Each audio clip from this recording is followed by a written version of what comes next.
A massive cargo ship came under a brutal, coordinated assault in the Red Sea, and by the end, it was gone, sunk. No one came to help, and the way it all unfolded sent shockwaves across global shipping routes. But this wasn't just an isolated attack, it was a calculated message, and what followed was even more alarming. It started like any other day for the MV Magic Seas, a 32,000-ton cargo vessel navigating one of the world's busiest and most dangerous maritime routes. On July 6, 2025, it was sailing near the western coast of Yemen, close to the port city of Hodeidah. The area had seen attacks before, but nothing like what was about to happen. Without warning, the vessel was locked in from multiple directions. Explosive-laden drone boats approached from the sea. Overhead, Iranian-supplied loitering munitions, likely Samad series drones, descended with surgical precision. Then came the missiles, ballistic, direct, devastating. Within minutes, the Magic Seas was engulfed in chaos. Shrapnel tore through the deck. Small arms fire and RPGs raked the bridge. The attack wasn't random.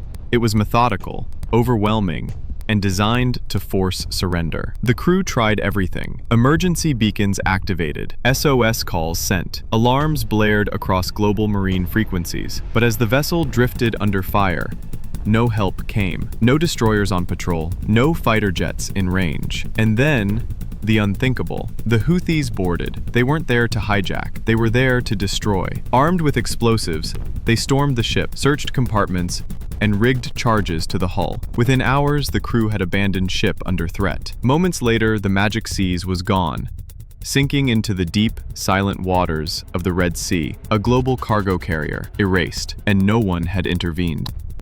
This wasn't just another incident in the long-running saga of Red Sea instability. This was a tactical evolution, a military case study in how modern non-state actors can wage maritime warfare and win. The Houthis didn't just fire missiles and hope for a hit. They staged a multi-domain assault. Drones from land spotted the vessel and tracked it. Explosive drone boats swarmed from multiple vectors at sea, and boats with armed fighters approached under radio silence. And crucially, human boarding teams were ready, armed with detailed intel and explosives. But there was something even more telling. The Houthis issued VHF radio warnings to the Magic Seas crew before boarding. This wasn't improvisation. It was premeditated. It was strategic. The attack lasted over 4 hours. 4 hours of coordinated firepower, movement, and boarding, unseen in previous Houthi operations. Experts now believe this marks a turning point, a shift from guerrilla harassment to organized hybrid naval combat, from disruption to domination. And what's worse? It worked. There were no casualties among the Houthis. The crew survived, but the ship was lost. They controlled the timing, the theater, the outcome, and the world watched in silence. Just 48 hours after the Magic Seas disappeared beneath the waves, it happened again. Another commercial vessel, the Eternity Sea, was navigating the same waters when it came under a similarly coordinated attack. This time the assault wasn't just about disabling the ship or sending a message. It was designed to kill. The Eternity Sea, a bulk carrier flagged under the Marshall Islands and linked to global grain shipments, was bombarded by multiple precision strikes. First came the loitering drones. Then missiles slammed into its starboard side. Fires erupted across the cargo deck. Crews scrambled to contain the damage, but the second wave had already begun. Armed Houthis and speedboats approached fast, firing small arms and RPGs as they closed the distance. Some crew members were injured. Others dove into the water to escape, but not everyone made it. When the smoke cleared, at least 3 sailors were confirmed dead. Several others were wounded. Some were captured, and the rest abandoned ship under extreme duress. The Eternity Sea didn't survive the day. Another ship, another total loss. And yet again, no Allied naval force arrived in time to intervene. What made this second attack even more chilling was how closely it mirrored the Magic Seas strike. Same tactics, same waters, same result. Analysts began to realize this wasn't just a fluke. It was a pattern, and the Houthis were executing it with brutal precision. As distress calls echoed across emergency frequencies, 2 questions rang louder than any alarm. Where was the international response? And why didn't anyone stop it? Just months earlier, the US and its allies had deployed Operation Prosperity Guardian, a multinational naval task force aimed at securing the Red Sea and protecting commercial shipping from exactly this kind of threat. Guided missile destroyers, French frigates, Even British air assets had been deployed in force. The Red Sea was supposed to be under watch, but by July 2025, much of that force had quietly thinned out. The Gaza conflict had escalated. Attention and firepower had shifted. Western navies reallocated ships to the eastern Mediterranean, U.S. carriers moved closer to the Persian Gulf, and in the vacuum they left behind, the Houthis advanced. When the Magic Seas and Eternity Sea came under attack, the closest Allied ships were hundreds of nautical miles away. Fighter jets were out of range. By the time a response was even considered, the battles were already over, and the sea had claimed both ships. For the crews on board, the abandonment wasn't just strategic, it was deeply personal. They had done everything right, followed protocols, sent the right signals, and still, no help came. The message was clear: in this stretch of water, you're on your own. To the casual observer, the Houthi attacks may look like reckless aggression from a militant faction, but anyone watching closely can see the fingerprints of something much larger: Iran. The Houthis, armed with advanced Iranian drone tech and long-range missiles, have never hidden their loyalty to Tehran's regional ambitions. Since the outbreak of the Gaza war, they've positioned themselves as the self-declared naval wing of resistance, openly threatening vessels linked to Israel, the US, or their allies. But the Magic Seas wasn't Israeli, neither was the Eternity Sea. So what were they really targeting? The answer lies in economic warfare and political signaling. Both ships were flagged under open registries, Liberia and the Marshall Islands, but connected to Western logistics and shipping networks. Their destruction sent a chilling message: we can choke your trade, we can disrupt your economy, and we can do it in international waters with no warning. And just when the world started asking questions, the Houthis released footage of the attack: armed fighters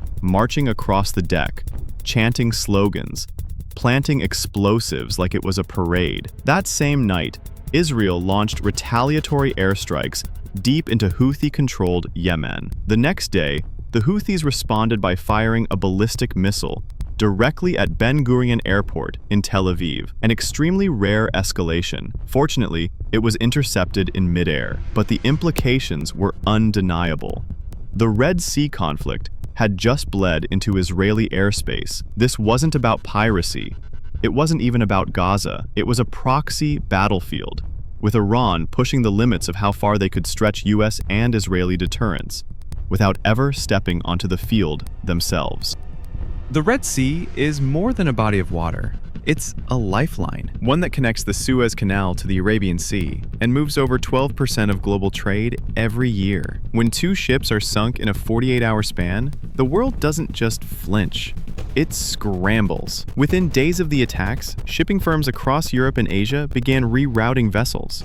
Instead of the Suez shortcut, container ships were diverted around the Cape of Good Hope, adding thousands of miles, millions in fuel costs, and weeks of delay to global supply chains. And that's not even the worst of it. Maritime insurers responded instantly, jacking up premiums for any ship daring to pass through the Bab el-Mandeb Strait. Smaller operators couldn't afford it. Major carriers paused Red Sea transits altogether. In less than a week, the Houthis had created a no-go zone, not through formal control, but through the threat of unopposed violence. And the environmental impact?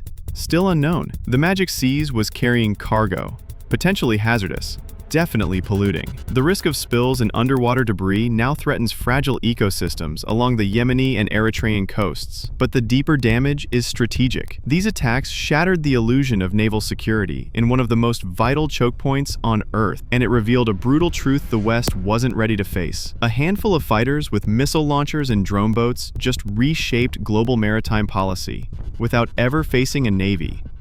In the aftermath of the Magic Seas and Eternity Sea attacks, the Houthis did something that shocked even seasoned defense analysts. They released their own footage. High-definition video showed armed fighters storming the deck, planting explosives, chanting victory slogans, and boasting about taking down Zionist-linked ships. It was raw, calculated propaganda, designed to show strength, designed to intimidate, and in many ways, it worked. Social media lit up with clips of the operation. Telegram channels flooded with Houthi supporters, calling it a naval victory. Anti-Western factions across the region celebrated, but behind closed doors, intelligence agencies were dissecting every frame. Satellite footage ship telemetry, heat signature tracking, radio intercepts. Suddenly, that propaganda video became a blueprint, an open-source guide revealing Houthi formations, gear, timing, even the order of their boarding protocols. One analyst described it as an unforced tactical error dressed up as a win. By trying to control the narrative, the Houthis had exposed their hand, and now Western naval planners had a fresh intel package to work with, one drawn straight from the enemy's own chest cam. But the real question is, was it a misstep or part of something even bigger? 2 ships, 2 days, dozens of lives upended, billions in global trade rerouted, and no warships on the scene. This wasn't just another flare-up. It wasn't just another crisis in a long list of Middle East conflicts. This was a turning point, a proof of concept for modern naval insurgency. In the past, only states could close a sea. Now, a group of militants with Iranian support and a handful of drones just turn the Red Sea into a no-man's land. And here's the part that should worry everyone. The world has seen this playbook before. Let a threat grow, underestimate it, watch it escalate. By the time you respond, it's too late. So as NATO deliberates and the US Navy recalibrates, one uncomfortable truth lingers in the salt air. If a non-state actor can sink 2 cargo ships in 2 days, what's next? And when the next strike comes, it won't just hit a ship, it might hit the entire balance of power at sea.